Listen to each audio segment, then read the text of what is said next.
So how did their love story begin? It was 2017. As most young women in their mid-20s, she had started her travels around the world and realized that traveling is very expensive. So she finds a second part-time job at a cigar lounge. A few months later, Sam pops in. Since he's a friend of the owner, Hassan, they go into the office and chat often. The place has a few private events each year, and one time she and a friend are working the event. He notices Alice. His first impression? She's very happy, outgoing, full of laughter. Her first impression? He's very quiet, reserved, and doesn't even say hi. She thinks, what a jerk. This is true for many months.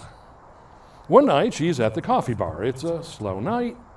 These two talk about how much she works. She loves traveling, what she wants to do with her career. He thinks, for one so young, she's very driven. He is intrigued. That's who he is. He remembers that she says, I don't want a boyfriend. Don't want to get married. I want to be single as long as possible. She is very independent and knows herself. She remembers none of that conversation. For her, it takes a while for him to warm up to her. At one point, she notices Sam and Hassan are spending more time outside the office. This is very peculiar to Alice. They never spend time outside the office. Sam shows up more often on days she works. He makes eye contact and smiles at her. Once, he even says, Alice, you have really good posture. She thinks he must be checking me out, and what a random compliment.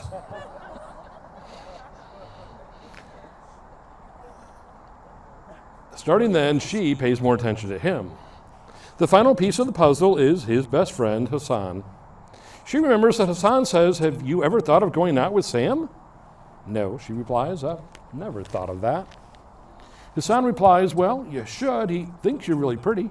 I think you'd make a good couple. The bride says, Hassan tells Sam, this is the girl you need to be with. And then to quote the bride, in his second life, Hassan would have been a matchmaker because he uniquely reads people and understands their personalities. He knows that Alice is the girl for him, the only girl who will accept and tolerate Sam. Sam's been paying attention and knows that Alice loves cheese pizza. A few weeks later, Sam says to her, after work, you want to grab pizza? She does not. She says, it's been a long day at work and I'm tired. I just want to go home. But if you know Sam, he can be very persistent. No pressure, just hang out. You have to eat, I know you're hungry. She caves and comes over to his place. He has her favorite pizza, Lido's. They chat, they eat, they laugh, they get to know each other. He's a perfect gentleman, and she leaves at midnight with no kiss. While she is leaving, she asks, by the way, how old are you? He tells her, 44 years old. She has a look on her face like, oh boy. She thought for all these weeks he was in his mid-30s. She quickly does the math and realizes he's 20 years older than her. She tries to hide the fact that she's alarmed at the age difference.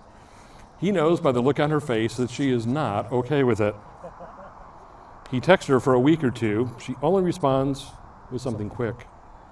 She's dismissive. He's just way too old. He's constantly asking her to dinner. She's weary and constantly has plans. He says, why don't we just have lunch then? Alice says, fine. He goes into the city where she lives. They have lunch. They do some shopping on Michigan Avenue. They spend the entire day together, and Alice says to herself, this was a really great date. Alice had already had plans to go out with her girlfriends that night. Sam drives her back to the apartment in the city. She invites him in briefly, for Brittany and Vanessa are coming over. They sit on the couch and have their first kiss. It was natural and organic. It was nice. He's there when her friends get there. He quickly leaves so the three girls can go on with their time together. Interestingly, though, Alice sends a long text to Sam that evening. 2 months later, Alice is still slightly questioning whether she's ready for a relationship. Sam understands she might not want to commit, so he gives her time. He stops texting, stops returning her phone calls. Alice confides in her sister, and Sylvia helps Alice clarify her feelings and explains she'd be an idiot to lose Sam. Sylvia suggests Alice go win him back and cook him a nice dinner, except Alice doesn't cook. So she and Sylvia go to a Polish deli and buy dinner from the hot bar. It's already prepared. It's the best Alice can do. Alice surprises Sam, who is shocked. Fast forward 4 years later, Alice still doesn't cook, and here we are.